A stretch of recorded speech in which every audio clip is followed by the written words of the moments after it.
de la mano del Señor siempre habrá un futuro prometedor. En el capítulo 1 estábamos viendo que muchas veces, al igual que Noemí, nuestra vida puede llegar situaciones difíciles, tempestades, la oscuridad, enfermedades, situaciones complicadas, y muchas veces nos hace preguntar ¿dónde está Dios? Porque son esas situaciones las que de alguna manera como que hacen que se entenebrezca la vista y no podemos distinguir dónde está Dios. Y cuando estudiábamos este capítulo, pudimos ver de que Dios no se había apartado, Dios seguía estando en el mismo lugar. Cuando pasamos al capítulo 2, podemos ver unas palabras resaltantes, maravillosas de Ruth hacia vos, y dice: ¿quién soy yo para que me mires? Y esa misma situación podríamos nosotros decir: ¿quién soy yo para que Dios me haya mirado a mí?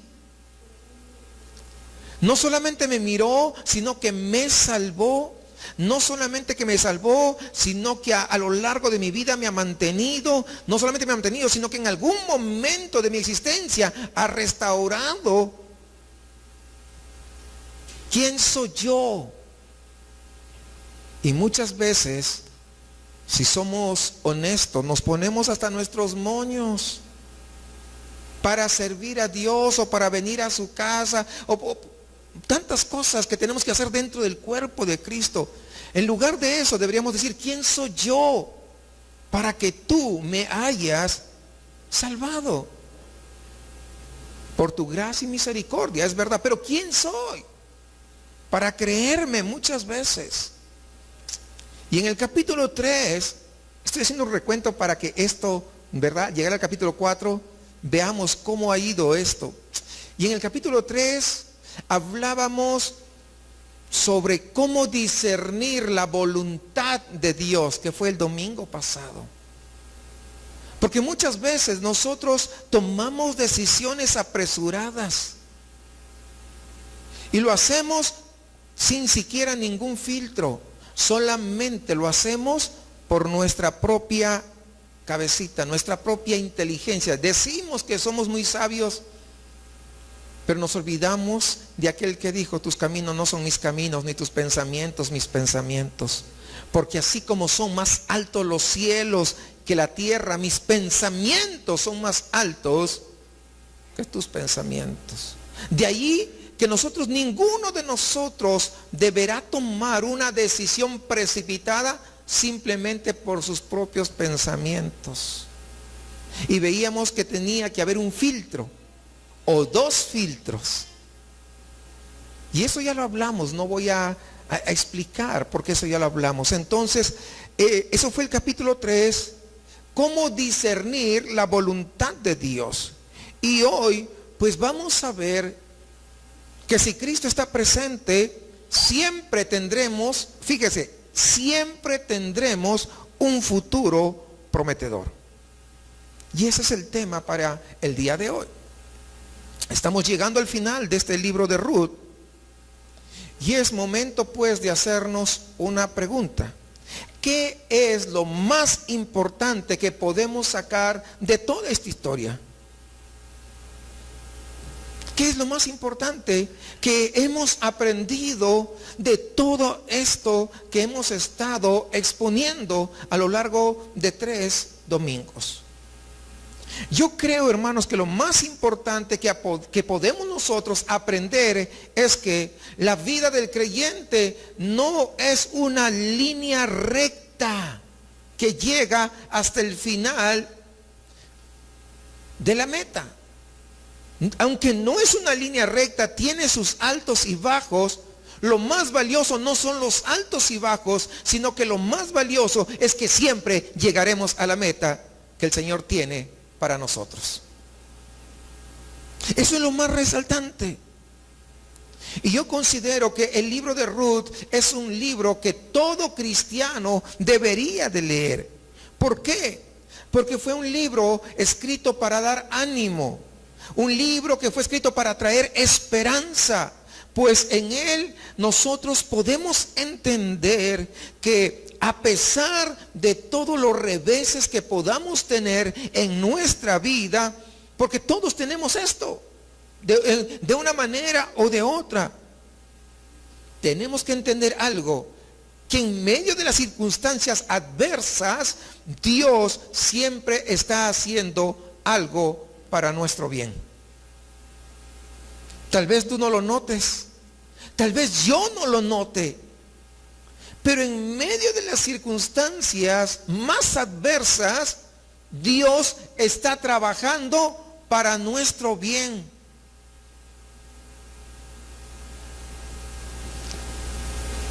Porque eso lo hemos visto, lo vimos en el capítulo 1. ¿Cómo esta historia es mi historia? Vamos allí al capítulo 4, por favor, y vamos a estar leyendo desde el versículo 3 al 4. Noemí, que ha regresado de la tierra de Moab, está vendiendo el terreno que perteneció a nuestro hermano Elimelech. Consideré que debía informarte del asunto y sugerirte que lo compres en presencia de estos testigos y de los ancianos de mi pueblo. Si vas a redimir el terreno, hazlo, pero si no vas a redimirlo, házmelo saber para que yo lo sepa, porque ningún otro tiene el derecho de redimirlo sino tú, y después de ti yo tengo ese derecho. Una versión diferente a la que usted tiene probablemente, pero es exactamente lo que la Biblia dice. La historia de Ruth, hermanos, está llena de infortunios. Recordemos en el capítulo 1, Noemí, su esposo y sus 2 hijos se ven obligados en esa necesidad imperativa de abandonar su tierra natal allá en Judea para poder irse a Moab. Y esto debido a la hambruna que estaba reinando en ese momento. Después de eso, como si no fuera suficiente la hambruna, ir a un país extranjero, muere el esposo de Noemí. Y no solamente hay hambruna y muere el esposo de Noemí, sino que sus 2 hijos, los 2 hijos que tenía Noemí, se casan con mujeres moabitas, mujeres que no tenían ningún entendimiento de quién era Dios. Y durante 10 años, porque es lo que dice la Biblia, no pueden concebir hijos, ninguna. Y luego de eso, para rematarla, también mueren sus hijos, dejando 2 viudas y Noemí 3 viudas, imagínense. O sea, si usted se da cuenta las situaciones que están atravesando, viene una situación, no terminan de salir de una y viene la otra, y no terminan de salir de la otra y llega la siguiente, y están en ese proceso. Si usted creía que su vida era la más terrible, cuando usted se pone a analizar, dice, oh, lo que estoy pasando realmente no es tan terrible como a veces yo, ay, me quiero morir. Aquí sí vemos una situación tremenda. A pesar de que Ruth le es fiel a Noemí, el capítulo 1 termina con esa queja tan amarga de parte de Noemí.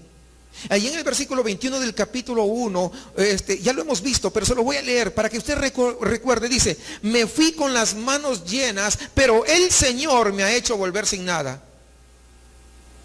Dios me castigó. ¿Dónde está Dios? ¿Se dan cuenta las expresiones que nacen del corazón humano? ¿No es nuestra historia? ¿No refleja muchas veces nuestras reacciones? En el capítulo 2, Noemí ahora comienza a llenarse de esperanzas. ¿Por qué? Porque aparece Booz como el posible esposo para Ruth, ya que Ruth era viuda. Y así este capítulo finaliza lleno de esperanza, el capítulo 2, pero también con gran incertidumbre, pues no se sabe exactamente lo que iba a pasar. Había una luz de esperanza, Sin embargo, todavía no hay nada seguro. En el capítulo 3, Noemí y Ruth realizan un acto arriesgado a medianoche. Y Ruth se acerca a Booz y le dice: extiende sobre mí tu manto como mi esposo. Porque eso es lo que realmente le quería dar a entender. Pero cuando esta preciosa historia de Ruth, que pareciera que está a punto de consolidarse, aparece un gran obstáculo. No puede consolidarse esa relación entre Ruth y Booz porque hay un gran obstáculo. ¿Cuál es el obstáculo? Hay otro hombre que, de acuerdo a las costumbres hebreas, tiene el derecho de desposar a Ruth porque era familiar más cercano. Porque las viudas no se pueden quedar viudas para siempre. Según las costumbres hebreas, el familiar más cercano tiene que casarse con la viuda para que siempre levante generación al nombre del difunto. Entonces, Ruth ya parecía que esta historia de amor iba a llegar al final, pero no se puede porque hay ese familiar más cercano. Así que el capítulo 3 termina nuevamente en suspenso por este nuevo contratiempo.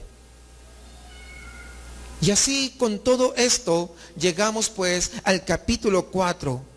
Booz se va a la ciudad, al lugar donde se llevaban a cabo los negocios oficiales del pueblo, y Booz habla con ese pariente cercano y le expone la situación. ¿Sabes qué? Noemí pues está vendiendo las pocas tierras que le quedan. Y la obligación del pariente cercano es comprarla a ella. ¿Para qué? Para que la herencia permanezca dentro de la familia. No se vendía afuera, sino dentro de la familia. Y tú eres el familiar más cercano. Y con sorpresa podemos ver de que el pariente dice: yo lo quiero comprar. No era vos, era el pariente más cercano. Dice: sí, yo lo compro. Pero nosotros, que habíamos estado siguiendo el hilo de todo el acontecimiento, de toda la historia, no queríamos que Ruth se vaya con otro. Queríamos que vaya con vos, porque esa era la historia. Pero acá como que se quiere desviar. Sí, yo lo voy a comprar. Todos queríamos que vos se quede con Ruth. Así que al parecer no va a ser posible. Hay un contratiempo. Pero esta vez, fíjense ustedes, es ocasionado por la rectitud de Booz. ¿Qué cosa nos trae? ¿Qué enseñanza nos trae? El hecho de que uno actúe rectamente no significa que no van a haber situaciones adversas.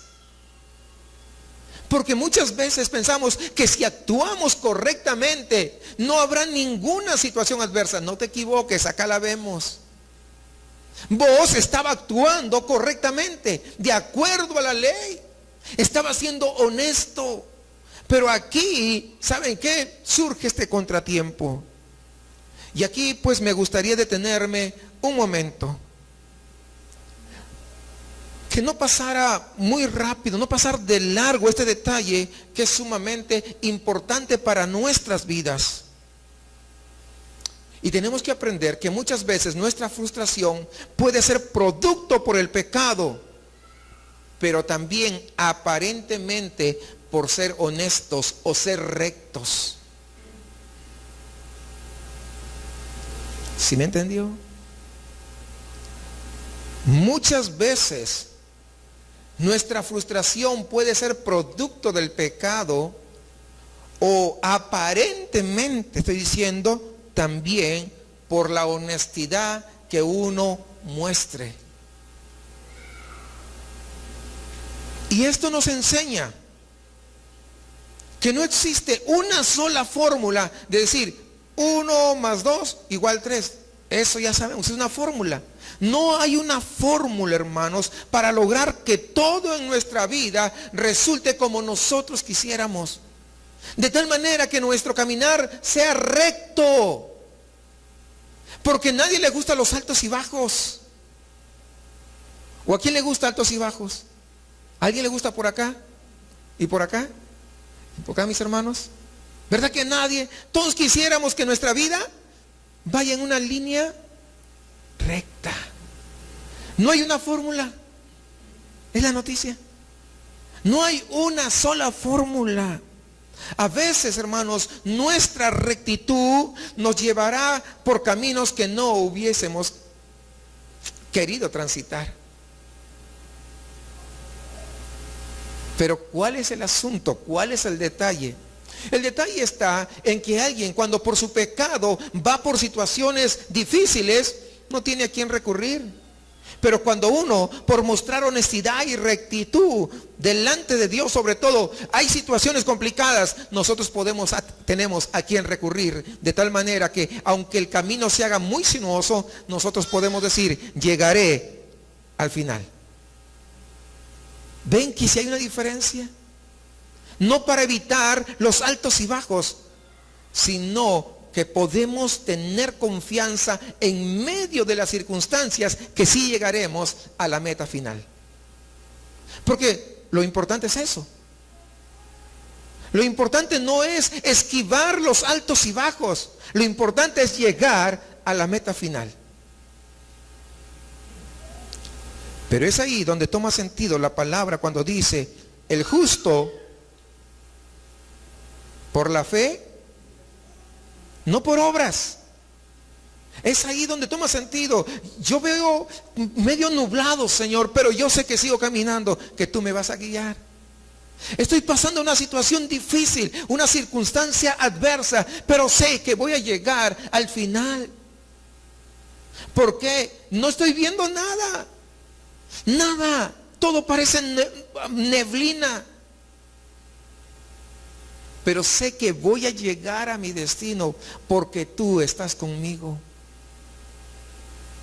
Yo camino no por lo que yo estoy mirando, sino camino en fe de las promesas que yo he recibido de parte del Señor, las cuales ha dicho, yo estaré con vosotros todos los días hasta cuando me canse. Así dijo el Señor. Yo estaré con vosotros todos los días hasta el final. Y eso, el recordar esas promesas, nos puede dar seguridad, o nos debería de dar seguridad, que aunque el camino se haga incierto, llegaremos a la meta que el Señor tiene para nosotros. Muchas veces nuestra obediencia a Dios, escúcheme bien, muchas veces nuestra obediencia a Dios está motivada por lo mismo que motiva nuestro pecado. ¿Sabe cuál es? El control de nuestras vidas. Se lo digo de esta manera. Yo voy a obedecer a Dios para que me vaya bien. ¿Realmente tú quieres obedecer a Dios o tu fin es que te vaya bien? ¿Cuál es? Evidentemente que te vaya bien. O sea, y es lo mismo, estoy hablando de obedecer a Dios. Y acá, no, Dios, no, yo me la voy a jugar. Yo sé cómo hacerle para que me vaya bien. No importa si obedeces o no a Dios, tu fin, no te importa obedecer, tu fin es que te vaya bien. ¿Te das cuenta que la misma razón puede convertirse en positivo como en negativo?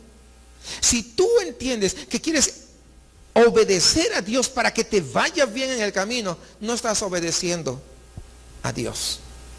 Lo estás haciendo por tu propia conveniencia. Lo estás haciendo porque no quieres pasar un mal rato. Lo estás haciendo porque quieres librarte de las vicisitudes de este mundo. Te olvidas que vivimos en un mundo pecador, en un mundo caído, y por lo tanto, un mundo que tiene altos y bajos. ¿Cuál es la motivación para obedecer a Dios? ¿Tomar el control de tus vidas? Porque si tú quieres tomar el control de tu vida, ¿saben qué? Dios no es tu Dios. Eres tú, tu propio Dios. Porque tú estás controlando o quieres tomar el control de tu vida. Sea obedeciendo o sea desobedeciendo, fíjate. No sé si comprendieron. Pero muchas veces creen que están haciéndola bien porque están así, obedeciendo a Dios y no la están haciendo bien. Porque el fin no es agradar a Dios, no es someterse al señorío de Dios en tu vida. El fin es que a ti te vaya bien. Lo único que importa eres tú, no es Dios. ¿Se dan cuenta? Con eso en mente, creo que se nos cae todo, se nos viene abajo. ¿Cuál es la razón para obedecer? El verdadero creyente, hermanos, es aquel que confía aun cuando parece que todo está derrumbado a su alrededor. No confía porque tiene la billetera llena o la cuenta bancaria llena. No confía en eso. Confía en Dios aunque no tenga nada a su alrededor. Habiendo dicho esto, retornemos ahora a la historia. Justo cuando nosotros pensamos que todo se ha caído, que ya no se va a llevar a cabo esto que esperábamos, vos, le dice ese pariente que quiso comprar todo el territorio, le dice, ¿sabes qué? ¿Vas a comprar el terreno de Noemí? Sí. Te hago recordar algo. Noemí tiene una nuera. ¿Sí te recordaste? Así que también es tu responsabilidad el tomar a Ruth como tu esposa y criar sus hijos en el nombre de su esposo Malón. Kelión y Malón. ¿Se acuerdan? Los dos hijos, los dos nombres de los hijos. Tienes que criarlos a nombre de él para que no pierda su genealogía. Oh, en serio, porque él ya se había alegrado que iba a comprar las tierras. Y en el versículo 6, este pariente dice, no, entonces no puedo hacerlo. No puedo hacerlo, ¿por qué? Porque ya tendría que dividir toda mi fortuna. ¿Estaba pensando en quién? En él. Lo tengo que dividir en más partes. No. En lugar de subir, voy a bajar. No. No me conviene y no lo hago. No sabemos con claridad toda la razón. ¿Saben qué? Pero ahora podemos decir que el asunto regresó a su cauce por donde estaba. Porque ahora vos se podrá casar con Ruth. Pero todavía hay un problema en esta historia. En el versículo 4 del capítulo 1, fíjense ustedes, ya lo hemos expuesto, pero ahí hay algo. Allí nos dice que Ruth había estado casada durante 10 años y no había tenido hijos. ¿Podrá tener hijos ahora? Vos ya estaba, no era jovencito. Recuerden, ya era un hombre mayor. Ruth, 10 años de casada y no había tenido hijos. El suspenso todavía no termina. Y estas historias, hermanos, cuando tú lo lees, wow. Yo recuerdo, lo leí cuando yo había aprendido a leer. Yo creo primero comencé con los salmos, pero este fue más o menos cuando tendría unos 6 o 7 años que leí Ruth. De una sentada me lo leí todo. Porque me emocionaba, a ver qué sigue. Pero lo veía como meramente histórico. ¿Se dan cuenta? El suspenso aún continúa. Muchas veces nosotros estamos saliendo de una circunstancia y el suspenso llega. ¿Y ahora qué se viene? ¿Ha pasado alguna situación usted? ¿Qué situación se viene ahora? Mira, yo pensé que todo estaba arreglado y ahora se viene esto. Si usted se da cuenta, la vida es altos y bajos, con curvas, con ondas, y nunca sabemos lo que va a venir después. Hoy estamos acá reunidos y más tarde de repente algunos se entristecen por cosas tan sencillas. Es que ¿saben qué? ¿Y ahora qué voy a hacer? Se fue el agua. Por esas cosas no lo puedes controlar, eso lo controla agua y drenaje. Pero por eso muchas veces y comienzan y estallan. ¿Y por qué no lavaste los trastes temprano? Y fíjate, debía haber lavado la ropa. Se ponen. Pero ese es lo menos. Ese es lo menos. Pero hay otros que de repente están saliendo y justo la llanta del coche se viene abajo. Y ya les quitó la paz.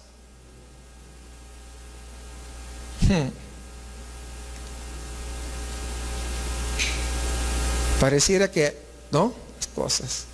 Y no les digo otras cosas peores, pero hay situaciones. Entonces tú no estás saliendo de una y no sabes qué es lo siguiente que va a venir. Pero el punto principal de la historia, ¿saben cuál es? Es que hay un futuro prometedor y lo mejor aún está por venir si somos hijos de Dios. Si hemos creído genuina, verdaderamente en Dios. Si amamos verdaderamente al Señor. El que me ama, ¿qué dice? Guarda mis mandamientos. Eso significa obedece mis mandamientos. Porque muchos ahora dicen, no, yo soy cristiano, yo amo a Dios. Y fíjate, no voy a la iglesia, pero yo amo a Dios. Y eso le explicábamos el día jueves. ¿Se acuerdan? Que no puedes amar a Dios o decir que amas a Dios si no eres constante.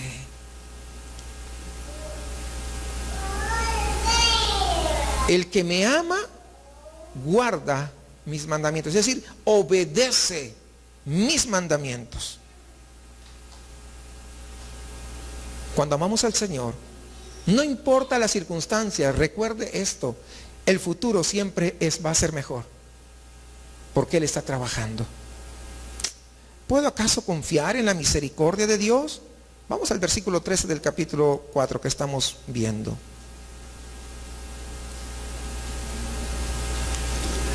Así que vos tomó a Ruth y se casó con ella. Sencillo. Se casó con ella. Una vez más recordamos que el libro de Ruth fue escrito para ayudarnos. ¿Para ayudarnos a qué?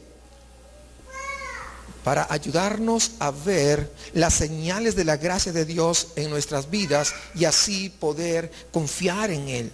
Aun cuando tengamos nosotros pocas visibilidades del futuro, nosotros podamos confiar en Dios. De tal manera que nuestra fe no mengue, no desmaye. Ustedes recuerdan en aquella oportunidad en que Jesús estaba hablándole a Pedro y le dijo, Pedro, Satanás, ¿qué dijo? ¿Sí se acuerdan? ¿Qué hizo Satanás? ¿Ha pedido para qué? Zarandearte como a trigo. Fíjense. Pero yo he rogado al Padre. ¿Para qué? Para que tu fe no falte. Hermanos, si se dan cuenta, Jesús no dijo, mira, ¿sabes qué? Yo he rogado para que no te pase nada y que tu vida siga de lo más chida. No le dijo eso. No, lo que dijo, vas a pasar por esas situaciones que Satanás ha pedido. Pero ¿sabes qué? Tu fe es lo más importante. No falte.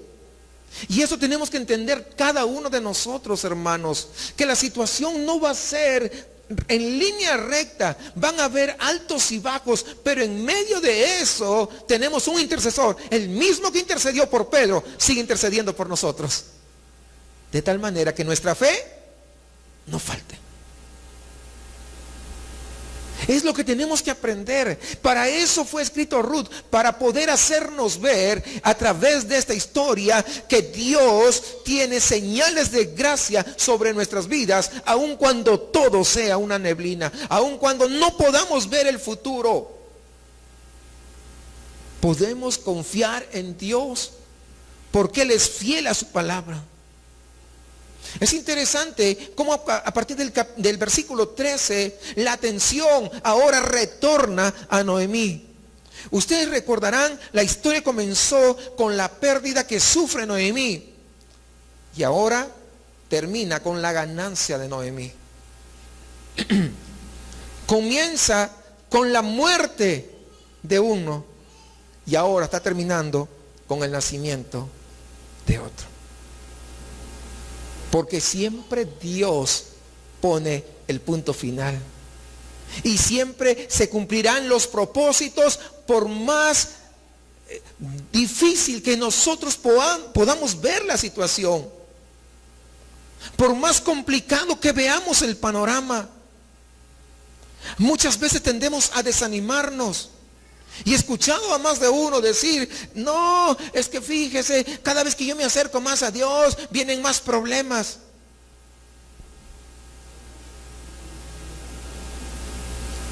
Cuando yo pienso de esta manera, no le estoy creyendo a Dios. ¿Pueden venir problemas? Sí. Cerca de Dios y alejado de Dios van a venir problemas. No, es que fíjese, yo no quiero porque... Entonces, cada vez que me acerco a Dios, vienen problemas, vienen situaciones, vienen dificultades, vienen esto, vienen aquello y vienen lo otro. Y mejor, no. Se olvidaron de que Dios tiene el control de los problemas, de las situaciones, de las circunstancias. Que así como a una tormenta le dijo, calla y enmudece. Podemos hablar metafóricamente a la tormenta que se puede levantar a nuestras vidas. Es lo mismo que Él puede decirle, calla y enmudece. Pero es verdaderamente confiar en el Señor. Fíjense, la historia comienza con una muerte, la muerte del marido de Noemí, pero ahora vemos que hay un nuevo nacimiento. Hay un nacimiento porque ese era el propósito final que Dios tenía. No el final, sino un propósito intermedio que tenía Dios para ellos. Y ahora podemos ver que lo que ella había expresado en el capítulo 1, versículo 21, no era verdad. Me fui llena y el Señor me trajo vacía. El Señor me quitó todo. Le estaba echando la culpa a Dios. No, ahora vemos que ella no tenía razón. No era cierto lo que ella estaba diciendo. Por lo tanto, nos hace pensar que si tan solo aprendiéramos a esperar, así, esperar y confiar en Dios, nos daríamos cuenta. ¿Sabe qué nos daríamos cuenta? De que nuestras quejas contra Dios son totalmente equivocadas. ¿Cuántas veces te has quejado contra Dios? Es que Dios no hace nada. Es que Dios esto. Es que Dios aquello. Es que Dios lo otro. ¿Saben qué? Todas nuestras quejas son infundadas. Él siempre tiene la razón. Por un momento quisiera que retornemos atrás, que volviéramos atrás y recordemos cómo es que Dios actuó. ¿Cómo es que Dios actuó, hermanos, para poder convertir cada obstáculo en un peldaño hacia la felicidad? Porque eso es lo que hace Dios. Ustedes recordarán aquella historia en la que José fue vendido por sus hermanos. Y no solamente fue vendido, fue llevado como esclavo, fue acusado injustamente y lo metieron allá a la cárcel. Pero Dios usó cada una de esas situaciones para que un día esté en la presencia de Faraón y llegue a constituirse en el segundo hombre después de Faraón.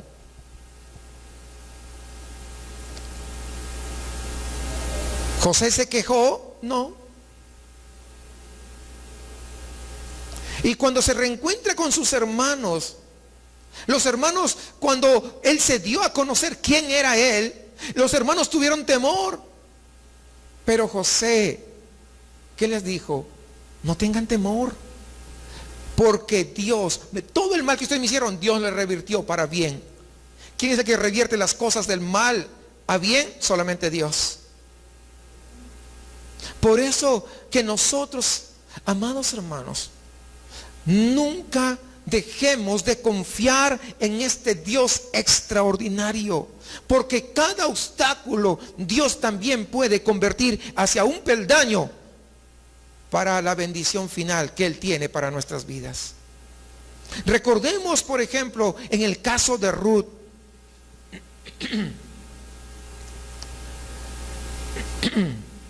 Perdón. En primer lugar, cuando observamos la vida de Noemí, parecía derrumbarse. Cuando parecía que no tenía, murió su esposo, murieron sus 2 hijos y parecía que era lo peor, Dios le da a Ruth. Y al final, si ustedes se dan cuenta, le dice, ¿acaso no es Ruth mejor? Fíjese, mejor que 7 hijos. ¡Qué tremendo! En el versículo 16 del capítulo 1, leemos algo interesante, mis amados hermanos, que la base del compromiso de Ruth con Noemí se halla en el compromiso de Ruth con Dios de Noemí. No es un compromiso directamente con Noemí. Ella le dice, tu Dios será mi Dios.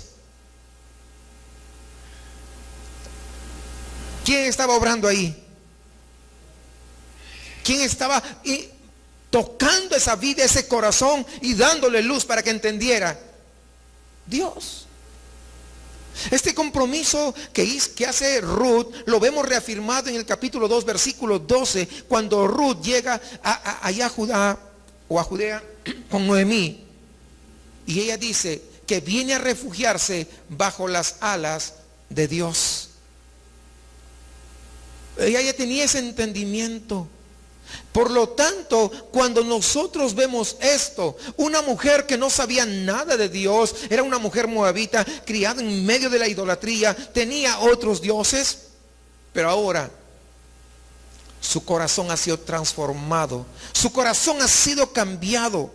Dios fue el que operó, el que transformó directamente el corazón de Ruth, a tal punto que estuvo dispuesta a dejar su casa, a dejar su familia, a dejar sus comodidades, a dejar su cultura atrás, a dejar su estatus social ahí en Moab, para poder seguir a Noemí. ¿Qué es lo que vemos ahí? ¿Sabe qué vemos? A Dios actuando. Aunque muchas veces nosotros no lo vemos. Solamente Dios pudo hacer esto. No sé si van viendo cómo Dios está actuando. En segundo lugar, aunque en el capítulo 1 nos quedamos con la impresión de que no hay esperanza para ellas, la verdad es que Dios tiene reservado a un hombre llamado Booz para llevar a cabo la redención. Ellas no lo saben, pero Dios ya estaba obrando. Dios lo había reservado. Tal vez alguien podría decir, no, yo creo que esto fue mera casualidad. Yo no creo que haya sido que Dios... Cuando vamos al 2:20, es la misma Noemí quien acepta que tras el encuentro, vamos a decir entre comillas casual, de Ruth con Booz, está el fiel amor de Dios. ¿Qué podemos ver entonces? Salió Ruth, no conocía a nadie, era una extranjera, viuda, pobre, y nadie hubiera querido tener una relación con ella por esa situación. Ya les expliqué, culturalmente no era bien recibida. Pero ¿saben qué? Dio la casualidad de que llegó justo a los campos de Booz. ¿Mera casualidad? Evidentemente no. Dios actuando. Dios obrando. En tercer lugar, recuerden el hecho de que Ruth no había podido tener hijos durante 10 años que estuvo casada. ¿Sí lo recuerdan? 10 años. Bueno, cuando vamos a este capítulo 4 que estamos terminando, allí en el versículo 13 vemos que Booz y Ruth ahora tienen un hijo. Pero el escritor deja muy claro que este niño es obra de Dios. Dice, el Señor le concedió quedar embarazada. Fue Dios. ¿Qué cosa vemos? Una vez más, Dios obrando, Dios actuando en medio de las situaciones. Lamentablemente, muchas veces las circunstancias no nos dejan ver cómo Dios está obrando. Estos tres ejemplos, hermanos, que acabo de mencionarles, nos muestran cómo Dios está actuando constantemente en medio de los momentos amargos de Noemí. Y la pregunta que quiero ahora hacerte es, ¿puedes creer que Dios está actuando en tu vida al margen de cuál sea tu situación?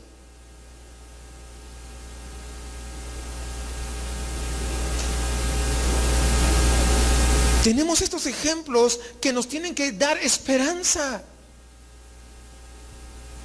que pueden alimentar también nuestra fe. Tal vez no puedas ver, tal vez alguno de ustedes justamente puede estar pasando una situación difícil.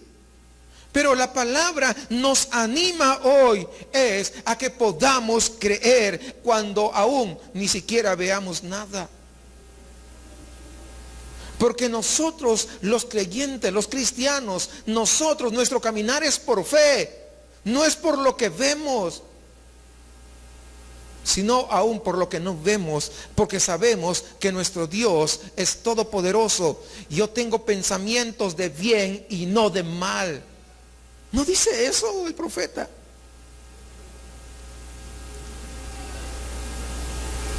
Nunca nos olvidemos que nuestra vida no está exenta de problemas. Aún siendo cristianos, no está exenta de dificultades. No está exenta de enfermedades.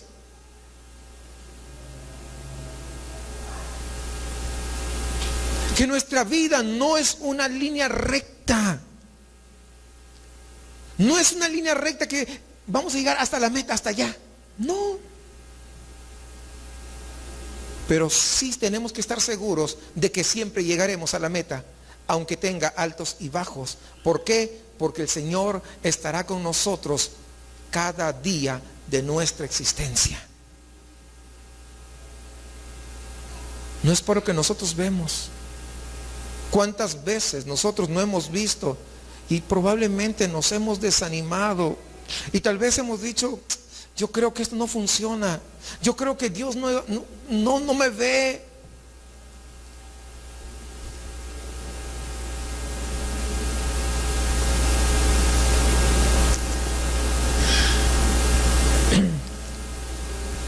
Dice que los ojos del Señor están sobre todo la creación. No hay nada que se escape de Él.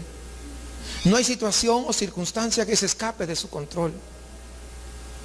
No hay de repente una enfermedad que Dios no se entere.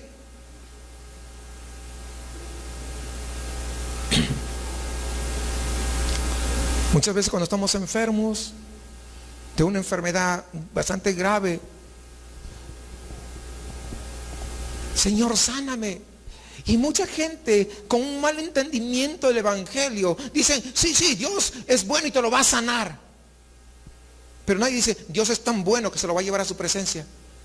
No he escuchado a nadie decir eso. Yo pregunto, ¿dónde podemos estar mejores? ¿Aquí en este mundo o en la presencia de Dios? Pero nadie quiere estar en la presencia de Dios así, de esa manera. Se da cuenta que muchos, usted ve que dice, ay, Dios es tan bueno que lo va a llevar a su presencia para que lo ame más que tú. Nadie dice eso. ¿Verdad que no? Aún en las publicaciones de Facebook. No, declaramos que Dios lo va a sanar. Como si ya Dios mira cuántos likes han puesto. Sí, tengo que sanarlos porque mira, los voy a hacer quedar mal. ¿Ustedes se imaginan que Dios obre mediante eso? No, Dios es soberano y Él obrará como Él entiende que es mejor para nosotros. Por eso es que nosotros, cada vez que hablemos, tenemos que hacerlo con sabiduría de Dios. Si vamos a publicar algo en el Facebook o en nuestras redes sociales, tenemos que hacerlo con un entendimiento de quién es Dios.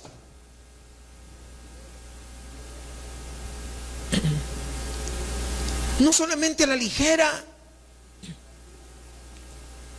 Hoy entendimos entonces que la vida del cristiano no es recta. Puede ser altos y bajos, pero lo más valioso no es que sean los altos y bajos. Lo más valioso es que siempre llegará a la meta final. ¿Acaso no es mejor? Porque podría ser en una línea recta, pero hacia allá no llega a la meta que está acá. O podría ser en línea recta, así, línea recta aparentemente, pero llega por otro lado.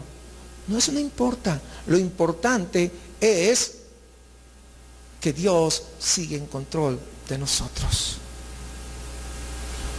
Puede ser que cuando vemos esta historia de Ruth y digamos, mira, una abuela, ¿no? Noemí, sosteniendo a un niño pequeño tras una vida difícil, una vida complicada que le tocó pasar, una vida de mucho sufrimiento. Tener un nieto, pues, qué meta tan poco atractiva, ¿verdad? Podemos pensar eso. Y definitivamente lo es. Pero ¿saben qué? Esa no es el final de la historia. Definitivamente no.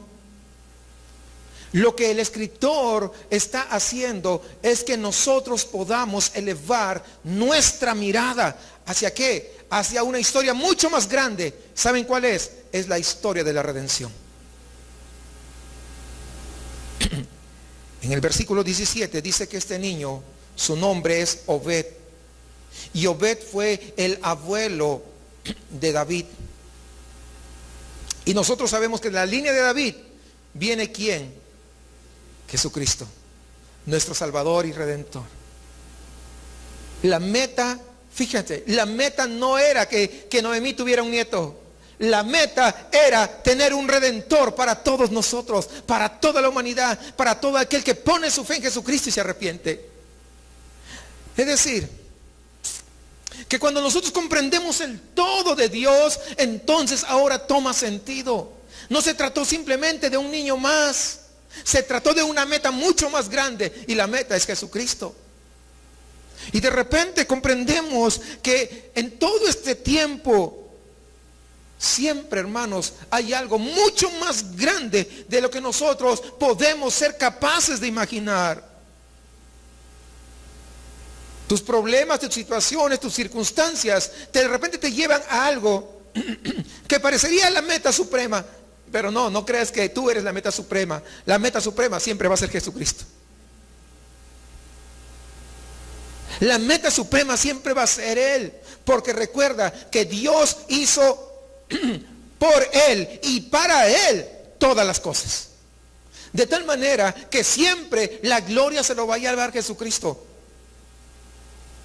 Lamentablemente, algunos con un mal entendimiento, hablo de los cantantes que se denominan cristianos. Muchos dicen, bueno, la gloria es para Dios, pero la fama es para mí. ¿Y quién dijo? Dios, ¿no han leído el Antiguo Testamento? Dios le dice a Israel, yo los creé para mi propia fama. ¿Qué hubo? ¿Se dan cuenta? Entonces, ¿saben qué? Ni la fama, ni la gloria, ni nada que se parezca, hemos sido creados para eso. Todo es para único y sabio Dios. La historia que encontramos en este libro nos instruye, nos enseña que el propósito que Dios tiene para su pueblo es conectarlo siempre con algo mucho más grande que nosotros. Por eso no te puedes quedar solamente en ti.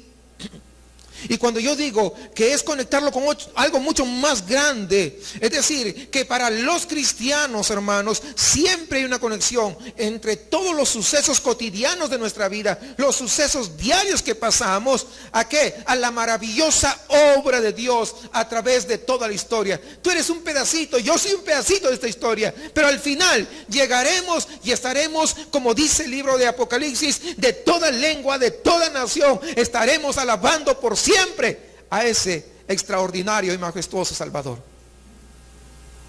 Esa es la meta final. Usted ni yo somos la meta. Él es la meta.